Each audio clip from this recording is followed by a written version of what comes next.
All right, so chapter inflation. Da, da, da, da, da.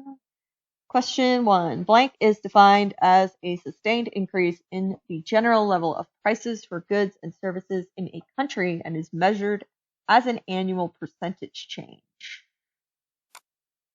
So, and I did have two graphs in here that kind of show levels. One where you can see it pretty easily is gas. So here, this is really a big one. It did go down. It did end up going down too,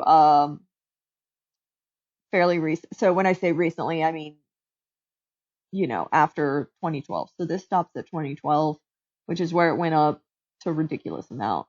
All right. So inflation is defined as a sustained increase in the general level of prices for goods and services in a country and is measured as an annual percentage change. I am going to put in the answers again. Right there. So that's inflation.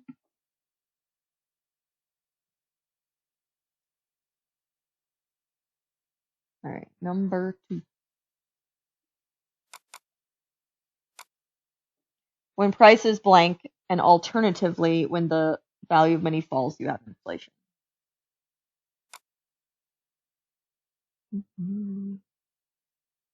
All right. Under conditions of inflation, the prices of things rise over time. Put differently, as inflation rises, every dollar you own buys a smaller percentage of a good or service. When prices rise, answer. And alternatively, when the value of money falls, you have inflation. Thank you for posting that in the chat so I don't have to.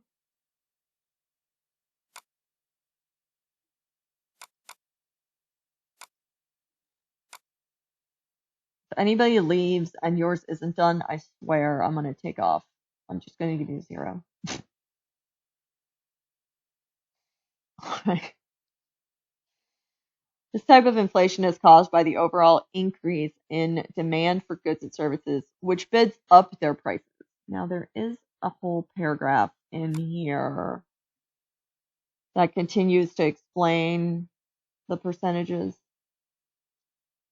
So, causes of inflation. There's no single theory for the cause of inflation that is universally agreed upon by economists and academics, but there are a few hypotheses that are commonly held.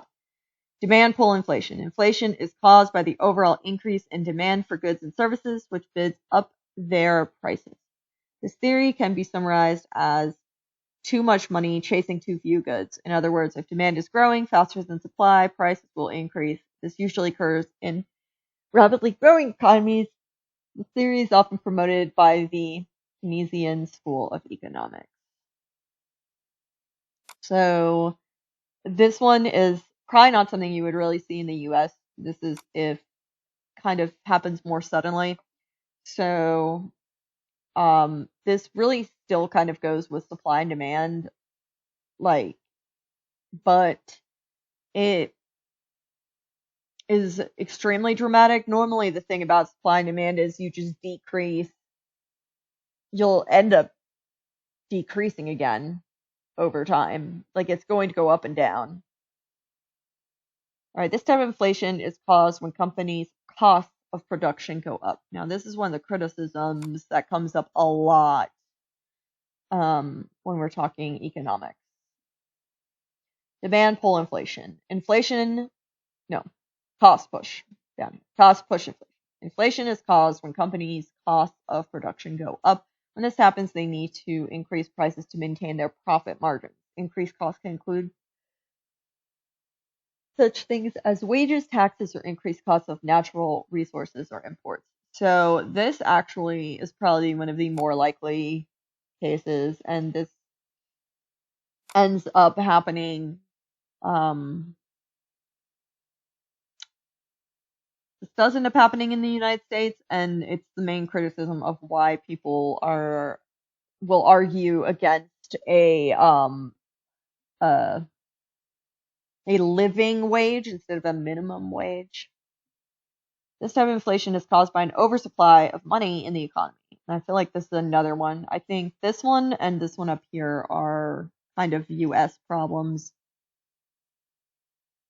All right. So,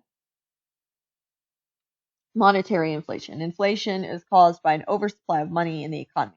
Just like any other commodity, the prices of things are determined by their supply and demand. If there's too much supply, the price of that thing goes down. If that thing is money and too much supply of money makes its value go down, the result is that the prices of everything else priced in dollars must go up. This theory is often promoted by the monetarist school of economics. So this is why you can't just print more money and print more money to have more money. So 5 that's already in the chat is monetary.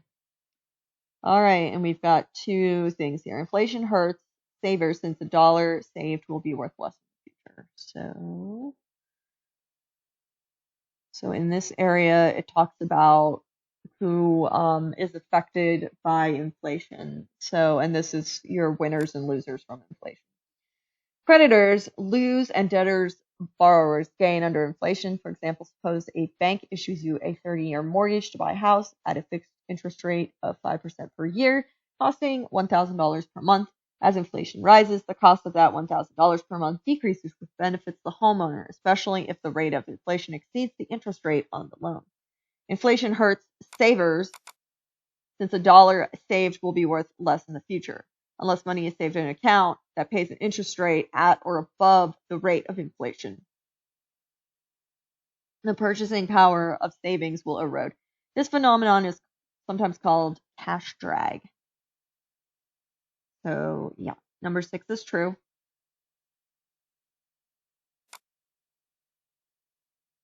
All right. Workers with fixed salaries or contracts that do not adjust with inflation will be helped as the buying power of their incomes stay the same relative to rising prices. All right. Workers with fixed salaries or contracts that do not adjust with inflation will be hurt as the buying power of their incomes stay the same relative to rising prices. So number 7 is false. And then you can hit submit. And the rest goes just through some other scenarios.